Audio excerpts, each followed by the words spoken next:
So good morning to all of you my students. आज मैं आप लोगों को डिटरमिनर्स बताने वाला हूँ।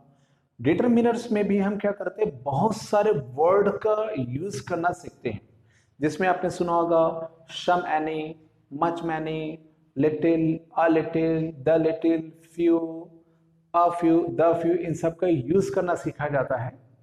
आज इस वीडियो लेक्चर में मैं आप लोगों को चार चीज का यूज करना सिखाऊंगा।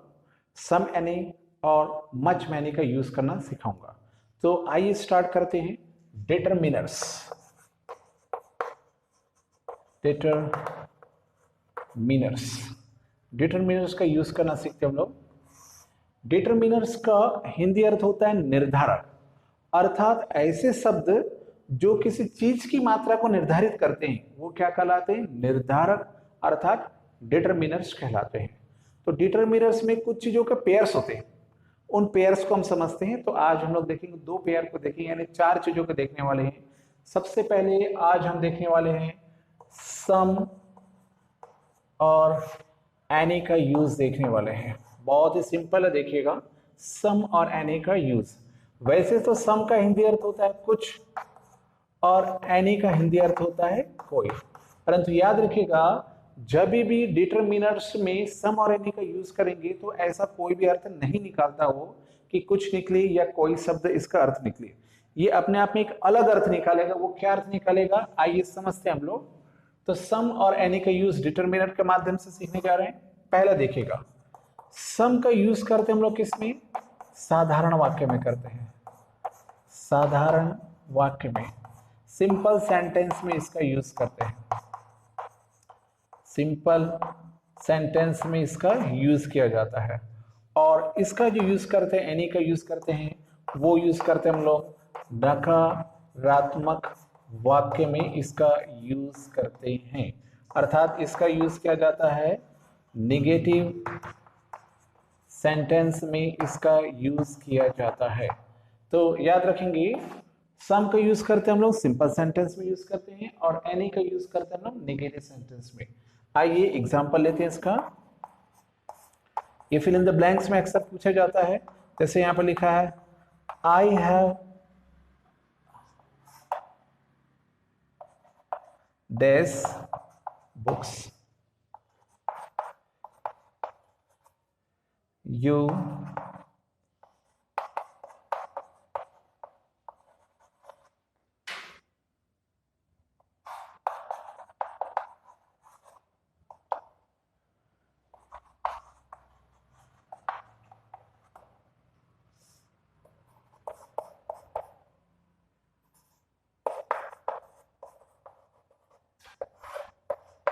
यहां पर देखिएगा तीन एग्जाम्पल मैंने यहां पर लिखा है।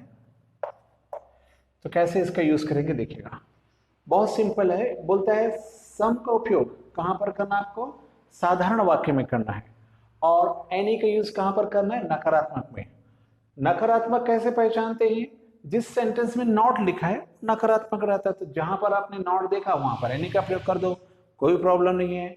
आपको जो फिल इन द ब्लैंक्स लिखा उसका अर्थ भी समझ में नहीं आता तो भी आंख मूंद करके आप बना सकते हैं। लाइक दैट यहाँ पर देख रहे हैं नॉट लिखा हुआ है, डू नॉट, डोंट एक साथ लिखा है, तो आप आंख मूंद करके लगा सकते हैं एनी। तो यहां पर हो जाएगा I don't know anything about me, you don't know anything about me, तुम मेरे बारे में कुछ भी नहीं जानते हो। तो चूंकि नॉट लिखा है इसी कारण से हमने यहाँ पर क्या लगा दिया, एनी का प्रयोग कर दिया। फिर बोलता है हमने देखा हाँ कि यहाँ पर साधारण नॉट नहीं है, तो बस लगा दीजिए सम। यहाँ पर लिखा आई हैव सम बुक्स, मेरे पास कुछ पुस्तकें हैं। नेक्स्ट लिखा है ही हैज सम फ्रेंड्स, कहीं पर भी खाली स्थान से पहले नॉट नहीं है, इसका मतलब वाक्य कैसा हो जाएगा, साधारण हो जाएगा। आप यहाँ पर यूज करेंगे सम का, ही हैज सम फ्रेंड्स, उसके पास कुछ दोस्त हैं। एग्जाम में आपको अक्सर पेयर में ही पूछेगा, सम और एनी ऐसे करके ही पूछेगा। तो आप समझ जाइएगा कि अगर वाक्य निगेटिव है तो आपको यूज करना है एनी, अगर वाक्य सिंपल है, साधारण है, तो आपको यूज करना होता है सम। तो ये है पहला यूज सम और एनी का। आइए दूसरा यूज देखते हैं। दूसरा यूज जो है स्टूडेंट्स, वो थोड़ा सा कंफ्यूजन है, बहुत ही ध्यान से देखिएगा क्या होगा। सम का यूज कहां पर करते हैं और देखिएगा, इसका यूज जो करते हैं हम लोग ना प्रश्नात्मक वाक्य में करते हैं। प्रश्नात्मक वाक्य में। तो इसका भी यूज तो करते हैं एनी का, ये भी करते हैं हम लोग क्या, प्रश्नात्मक वाक्य में ही करते हैं। दोनों का यूज प्रश्नात्मक वाक्य में करते हैं, तो बड़ा कंफ्यूजन हो जाता है। तो देखते हैं कैसे समझेंगे किस प्रश्नात्मक वाक्य के लिए सम और किस प्रश्नात्मक वाक्य के लिए आपको एनी का यूज करना है। आइए एग्जांपल के साथ में देखते हैं हम लोग। सम का यूज भी प्रश्नात्मक के लिए, एनी का यूज भी प्रश्नात्मक के लिए। तो देखते हैं कैसे समझेंगे, सुनिएगा। पहला एग्जांपल, प्रश्नात्मक तो दोनों होंगे, लेकिन अगर ऐसा प्रश्नात्मक वाक्य जो कि ऑफरिंग है, जो किसी व्यवहार को प्रदर्शित करेगा, तब आप यूज करेंगे सम का। लाइक दैट, जैसे मैंने यहां पे लिखा, would you like to have some more rice? Would you like to have some more rice? इसका हिंदी अर्थ होगा, क्या आप थोड़ा और चावल लेना पसंद करेंगे? तो यहाँ पर वाक्य देखिएगा है प्रश्नात्मक, बट वो ऑफरिंग है, वो बोल रहा है कि और आप खाने की चीजें लेंगे क्या? तो जब ऐसी कंडीशंस आते हैं प्रश्नात्मक हो, बट वो सेंटेंस कैसा रहेगा, व्यवहारिक रहेगा, ऑफरिंग रहेगा, तो उस कंडीशन में आप क्या यूज करेंगे, सम को यूज करेंगे। Would you like to have some more rice? क्या आप थोड़ा और चावल लेना पसंद करेंगे? सो प्रश्नात्मक है तो हमने सम का यूज किया, बट कैसा प्रश्नात्मक है, वो ऑफरिंग है, व्यवहारिक है। दूसरा देखते हैं, कहता है कि एनी का यूज भी किसके लिए कीजिए, प्रश्नात्मक के लिए, but it does not belong to the offering sentences. परंतु ये जो रहेगा वो किसी भी ऑफरिंग सेंटेंस से संबंधित नहीं रहेगा, ये रियल में प्रश्न पूछेगा, वाकई में प्रश्नात्मक वाक्य रहेगा, तब इसका एनी का यूज करना है। जैसे कि यहां पर देखिएगा, डिड यू हैव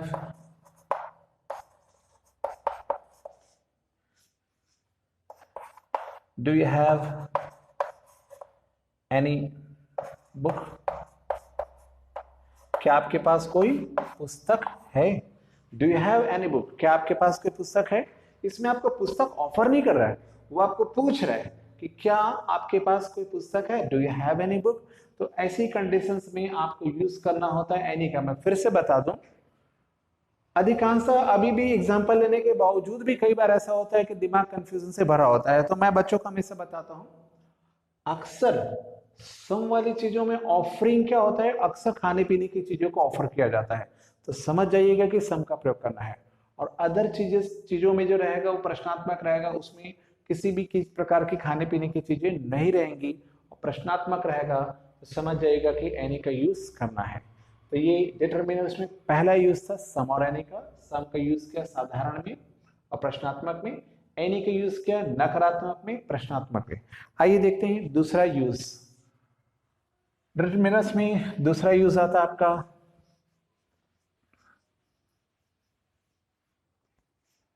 मच और मैनी। मच और मैनी, इसका पहला यूज देखते हैं। वैसे दोनों के एक एक यूज ही होते हैं। इसका यूज करते हैं, ये यूज होता है फॉर अनकाउंटेबल नाउन। इसका यूज किया जाता है अनकाउंटेबल नाउन के लिए, और इसका यूज किया जाता है for countable noun.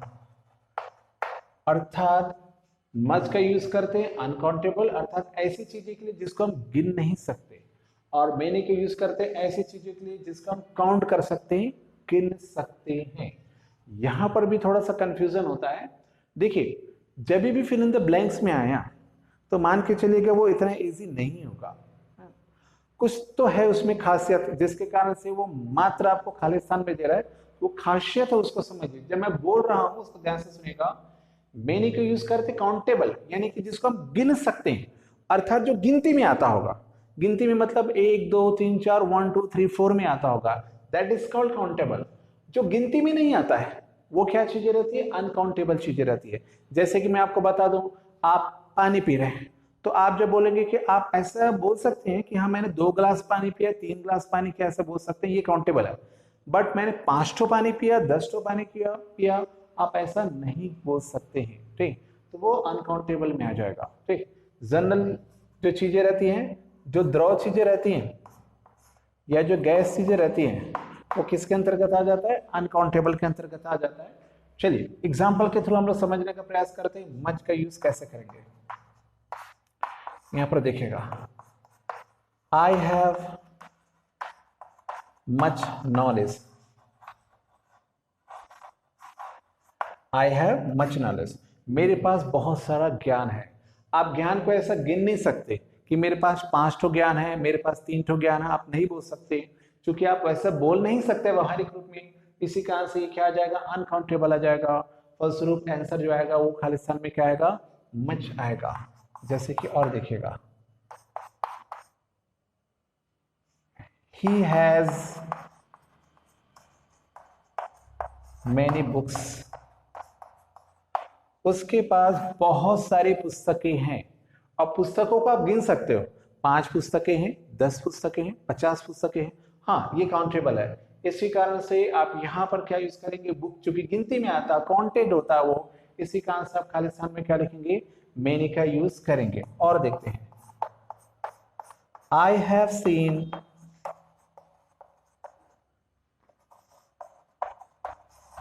Many stars in the sky. अब यहां पर बड़ा कंफ्यूजन होता है, बोलता है कि स्टार्स है, तारे तो हैं, वो कैसे अनगिनत है, आप गिन नहीं सकते। लेकिन ध्यान रखिएगा, मैंने बोला है जो गिनती में आता होगा दैट इज कॉल्ड काउंटेबल। उसके लिए आप यूज करेंगे किसका? मैनी में। आपको मैंने एक आकाश में एक एरिया दिखाया, ये एरिया मैंने दिखाया, मैंने बोला कि इस एरिया में कितने तारे हैं, तो क्या आप इसे गिन नहीं सकेंगे कि 1 2 3 4 5 6 7 8 समथिंग ऐसे तारे? तो आप जब काउंट कर रहे हो तो ये गिनती में बोल रहे हो कि नहीं बोल रहे हो? 1 2 3 4 5 6 है, तो हाँ ये काउंटेड है, हम उसको गिन पा रहे हैं। सो यहाँ पर स्टार्स होगा वो काउंटेड होगा, इसी कारण से यहाँ पर क्या यूज होगा? यहाँ पर मैनी यूज होगा। I have seen many stars in the sky, मैंने आकाश में बहुत सारे तारे देखे हैं। तो याद रखिएगा काउंटेड होना चाहिए। कई बार कई लोगों के साथ होता है स्टार्स इतने सारे हैं गिन नहीं सकते, वो आपकी क्षमता नहीं है कि आप पूरे के पूरे जो ब्रह्मांड में तारों को गिन सके, बट आप गिनती में उसको काउंट करना तो स्टार्ट कर सकते हैं, 1 2 3 4 से स्टार्ट कर सकते हैं, तो वो काउंटेबल कहलाता है। इसी कारण से यहाँ पर स्टार रहने पर भी हम क्या लिखेंगे? मैनी को यूज करेंगे। दो कुछ इंपॉर्टेंट एग्जांपल बताता हूं जिसमें अक्सर स्टूडेंट को कंफ्यूजन होता है। आइए देखते हैं चौथे एग्जांपल के साथ में। यहाँ पे लिखा है आई हैव डैश मनी, उसके बाद बोलता है ही हैज डैश मनी। अब यहां पर देखिएगा पैसा है, तो पैसा ये समझना है कि गिन सकते हैं कि नहीं गिन सकते। तो यस, पैसा क्या होता है? काउंटेबल होता है। मेरे पास 10 रुपए है, 50 रुपए है, 100 रुपए है, लेकिन फिर भी यहां पर देखिएगा दोनों जगह पर डिफरेंट आंसर आने वाला है। I have